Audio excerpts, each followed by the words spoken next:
Put in her impasto all around these horses.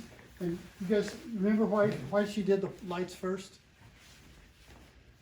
Yes, because you always do light first because you can always. Weakest colors. Yeah. It's the weakest color. If she'd have painted the browns first, and I'd try to paint the white over the browns, the brown would have been in the snow would have been on brown. So if I start with the weak color, we'll pile in the strong color, and it'll all be fine. This is just gonna go real quick. This isn't a daffodil, is it?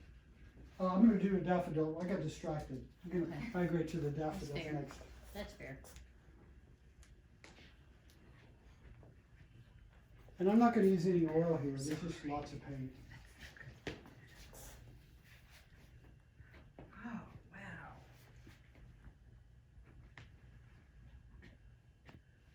I didn't hear Johnson gasp. I trust you. You repress the gasp? Ooh.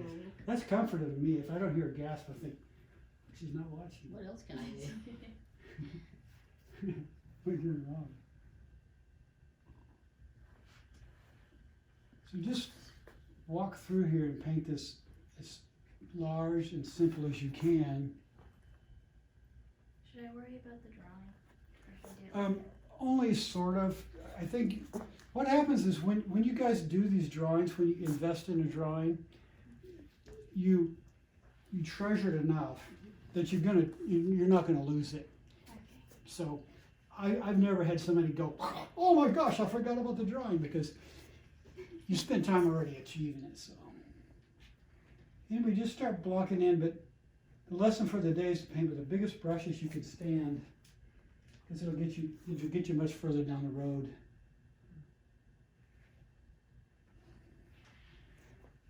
Okay, that's all I have for now. Just continue that up, but stay with really big brushes and work towards the small ones.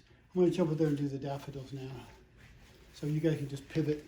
Daffodils, she wanted to put them in here, but design-wise what they do is they take care of this void, and they're going to balance the painting.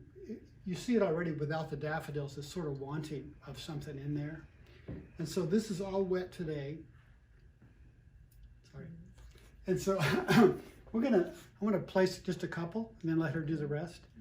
But at this stage, I contradict what I just did over there, but at this stage we can come in here now and just start to extract these areas where the daffodils are gonna go. And we can drop them in there real thickly. And because these are bright, we're going to paint them quite thick.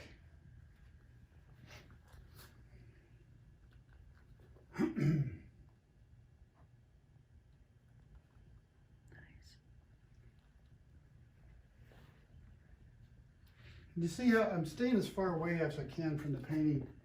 Hold the brush at the end.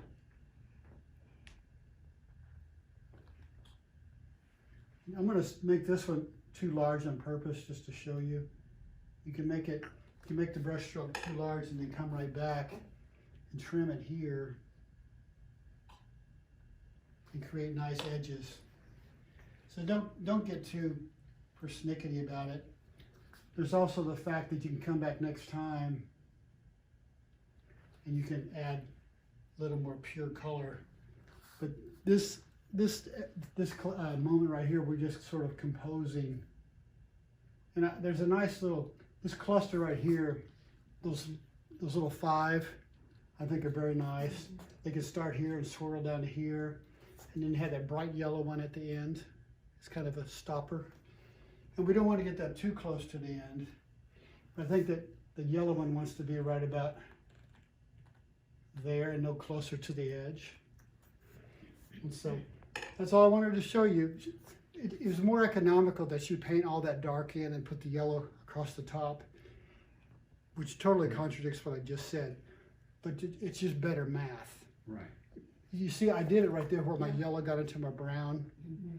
It's going to happen. But if she had painted those yellow flowers and didn't try to push the dark into them from behind, it would have been clumsy and awkward. This has more bravura to it, which matches the impasto there. Thank you.